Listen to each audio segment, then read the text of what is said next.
Naam, habari za wakati huu na karibu tena ni kupasha yale ambayo yanajiri katika nyanja za kisiasa na katika mitandao ya kijamii nchini Tanzania. Habari mbaya kwa Rais Samia Suluhu Hassan mchana wa leo.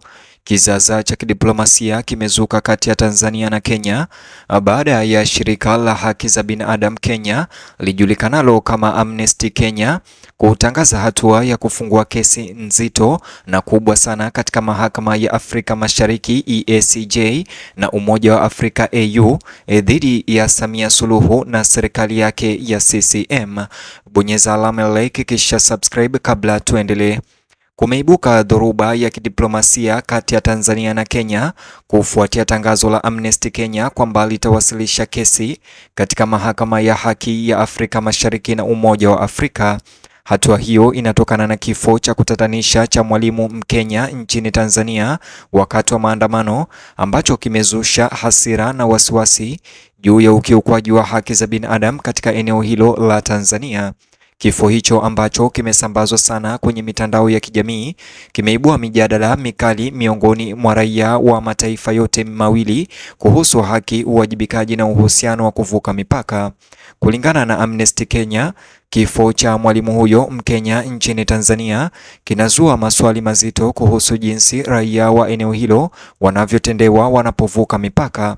Shirika hilo lilisema kuwa familia ya mwathiriwa Kenya imeachwa katika huzuni kubwa ikitafuta majibu na kutaka uwazi kutoka kwa mamlaka za Tanzania. Kutokuwepo kwa mawasiliano rasmi kutoka Tanzania kumezidisha hali ya wasiwasi nchini Kenya, huku Wakenya wengi wakiitaja kuwa ni ukiukwaji wa utu na msingi wa binadamu. Mashirika ya kiraia ya Kenya yameunga mkono wito wa Amnesty na kusisitiza kwamba kifo cha mwalimu huyo wa Kenya nchini Tanzania wakati wa maandamano kinawakilisha ukiukaji wa mikataba ya kikanda ya haki za binadamu. Wanasema kuwa kanuni za msingi za Jumuiya ya Afrika Mashariki, haki, usawa na kuheshimiana zinahujumiwa nchini Tanzania.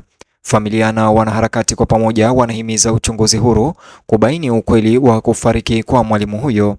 Katika chapisho hilo ambalo limesambazwa sana katika mtandao wa kijamii na pia kuchapishwa na gazeti la Jamii Forums nchini Tanzania, kinukuu lilisema hivi: Amnesty Kenya yatangaza kufungua kesi dhidi ya Tanzania, mahakama ya Afrika Mashariki na Umoja wa Afrika AU. Amnesty Kenya ilifichua kuwa licha ya juhudi za mara kwa mara za kidiplomasia, kifo cha mwalimu huyo Mkenya ambaye ni raia wa Kenya nchini Tanzania bado kimegubikwa na usiri.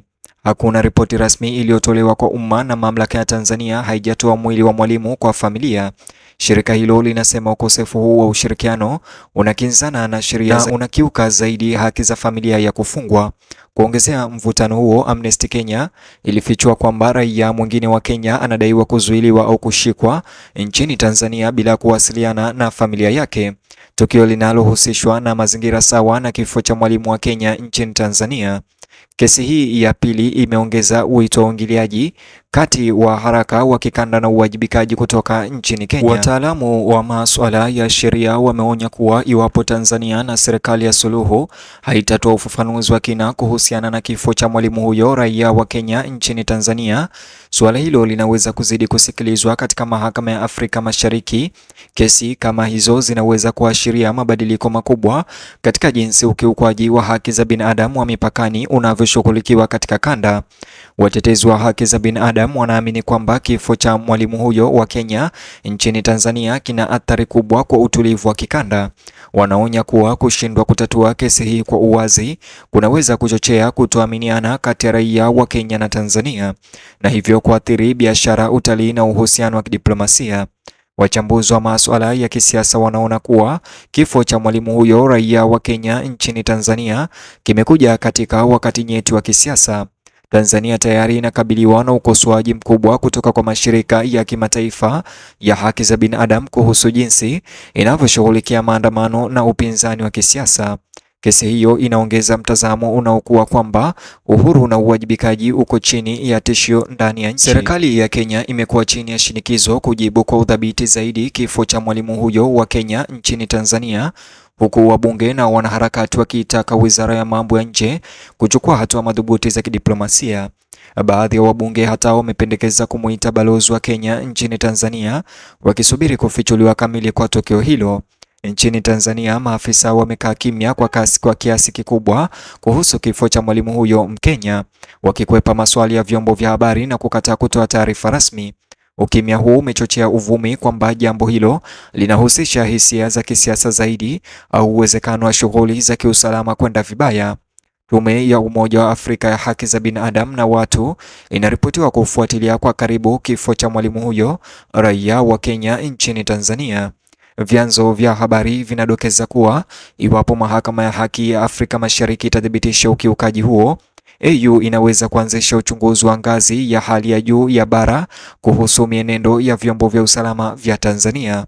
Wakati huo huo, mitandao ya kijamii katika mataifa yote mawili yanaendelea kujawa na hasira na huzuni.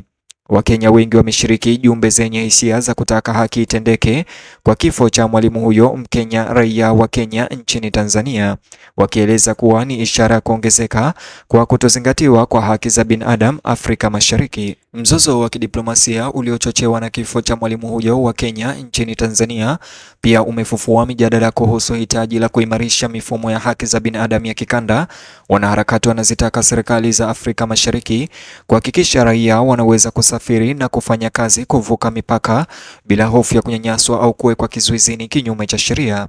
Waangalizi wa mambo wanasema kuwa kifo cha mwalimu huyo wa Kenya nchini Tanzania huenda kikawa wakati mahususi kwa Mahakama ya Afrika Mashariki kupima uhuru wake na uwezo wa kushughulikia kesi nyeti za kisiasa zinazohusu nchi na wanachama. Amnesty Kenya inasisitiza kuwa haitalegea hadi haki ipatikane. Nchini Kenya, mashirika kutetea haki za binadamu hata hivyo yametangaza mipango ya kufanya mikesha ya amani nje ya ubalozi wa Tanzania jijini Nairobi ili kuenzi kifo cha mwalimu huyo, raia wa Kenya nchini Tanzania. Waangalizi wanasema mikesha hiyo itatumika kama ukumbusho kwamba ushirikiano wa kikanda haupaswi kamwe kugharimu maisha ya binadamu au utu. Wakati mataifa hayo mawili yakisubiri majibu rasmi, kifo cha mwalimu huyo wa Kenya nchini Tanzania kinaendelea kutanda juu ya diplomasia ya kikanda kama wingu jeusi.